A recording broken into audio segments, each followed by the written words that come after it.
ಅಲ್ವಾ? ಅಷ್ಟೇ ಬಿಡು. ನಿನ್ಗೆ ನಿಮ್ಮ ಅಮ್ಮನ ಅಡಿಗೆನೆ ರುಚಿಸ್ತಾ ಇತ್ತು, ನಮ್ಮ ಅಡಿಗೆ ಎಲ್ಲ ಎಲ್ಲಿ ಸರಿ ಹೋಗುತ್ತೆ? ಹಾಗೇನಿಲ್ಲ ಚಿಕ್ಕಮ್ಮ, ನನಗೆ ಹಸುವಿಲ್ಲ ಅಷ್ಟೇ. ನಿನಗಿನ್ನೂ ಹಸುವಾಗ್ತಿಲ್ಲ ಅಂದ್ರೆ ನೀನಿನ್ನೂ ಆ ನೋವಿಂದ ಆಚೆ ಬಂದಿಲ್ಲ ಅಲ್ವಾ?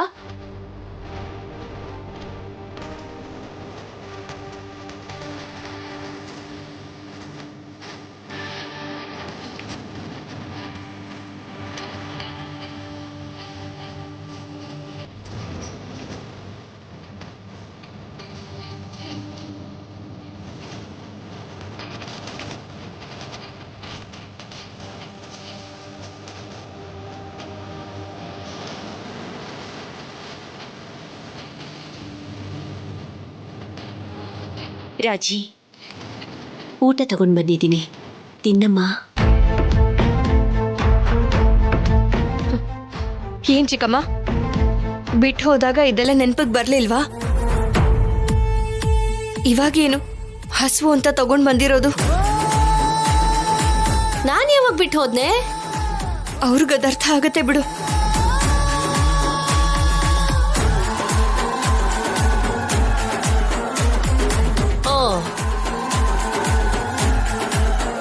ಅರ್ಥ ಆಯ್ತು. ಸರಿ, ಮೊದಲು ನೀನ್ ತಿನ್ನು. ನನಗೆ ಹಸುವು ಆಗ್ತಿಲ್ಲ. ಅಲ್ಲಮ್ಮ, ನಿನಗೆ ಹಸುವಾಗ್ತಿರೋದು ನನಗೆ ಗೊತ್ತಾಗಲ್ವಾ?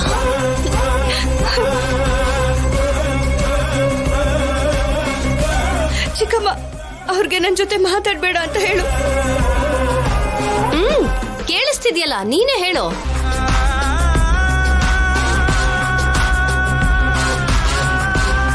ಮಾತಾಡ್ದಿದ್ರು ಪರವಾಗಿಲ್ಲ, ಮೊದಲು ಊಟ ಮಾಡು.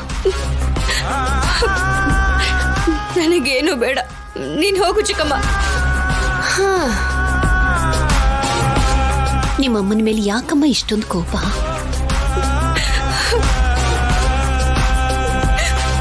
ಕೋಪ ಅಲ್ದೆ ಇನ್ನೇನಾಗ ಚಿಕ್ಕಮ್ಮ? ಕೋಪ ಅಲ್ದೆ ಇನ್ನೇನ್ ಬರತ್ ಹೇಳು? ಅವ್ರಿಗೆ ಯಾವಾಗ್ಲೂ ತಂಗಿ ತಂಗಿ ಮಗಳು ತಂಗಿ ಕೊಟ್ಟಿರೋ ಮಾತು ಇದಷ್ಟನ್ ಬಿಟ್ರೆ ಹೆತ್ತ ಮಗಳೊಬ್ಳಿದ್ದಾಳೆ ಅಂತ ಯೋಚನೆ ಮಾಡಿದಾರ? ಅವ್ರಿಗೆ ಹೆತ್ತ ಮಗಳಿಗಿಂತ ಅವ್ರು ಅನ್ಕೊಂಡಿರೋದೇ ಮುಖ್ಯ. ಏನೋ ನಮ್ಮ, ನನಗೇನೋ ಅರ್ಥ ಆಗ್ತಿಲ್ಲ. ಮಧ್ಯದಲ್ಲಿ ನನ್ ಸಿಕ್ಕಿಸ್ಬೇಡ. ನಿನಗೆ ಅಪ್ಪ, ಅಮ್ಮ, ಚಿಕ್ಕಪ್ಪ, ಚಿಕ್ಕಮ್ಮ, ಅಜ್ಜಿ, ನಿನ್ನ ಸೋದರ ಮಾವ, ಅತ್ತೆ ಎಲ್ಲರೂ ಇದ್ದಾರಮ್ಮ. ಆದ್ರೆ ಆದ್ಯನಿಗೆ ಯಾರಿದ್ದಾರೆ ಹೇಳು? ಯಾರು ಇಲ್ಲ ಅಂತ ನೀವ್ ಅನ್ಕೊಳ್ತಾ ಇದ್ದೀರಾ, ಎಲ್ಲರೂ ಇದ್ದಾರೆ ಅಂತ ನಾನ್ ಹೇಳ್ತಾ ಇದ್ದೀನಿ. ಆದ್ರೆ ನೀನೆ ನನ್ ಬಗ್ಗೆ ಯೋಚನೆನೂ ಮಾಡ್ದೆ ಹೊರಟು ಹೋದೆ.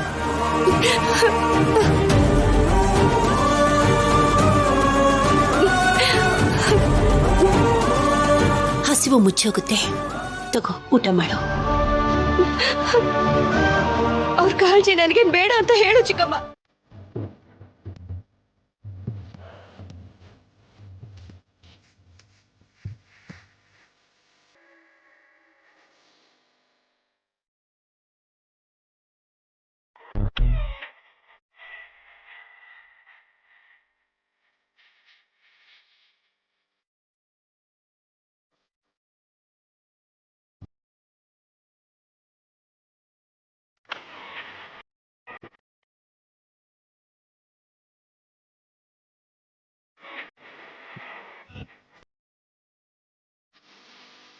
ಇವಳೇನು ಮೂನ್ ಲೈಟ್ ಅಲ್ಲಿ ಸೀರೆ ಉಟ್ಕೊಂಡು ಸಕ್ಕತ್ತಾಗಿದ್ದಾಳಲ್ಲ.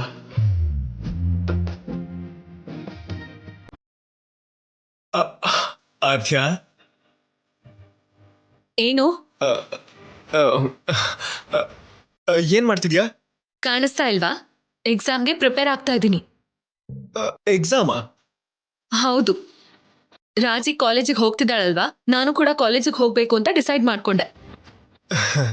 ಒಳ್ಳೇದು ಆದ್ಯ, ದಿನ ಈ ತರ ಸೀರೆ ಉಟ್ಕೊಂಡೆ ಓದ್ಕೋ. ಹ?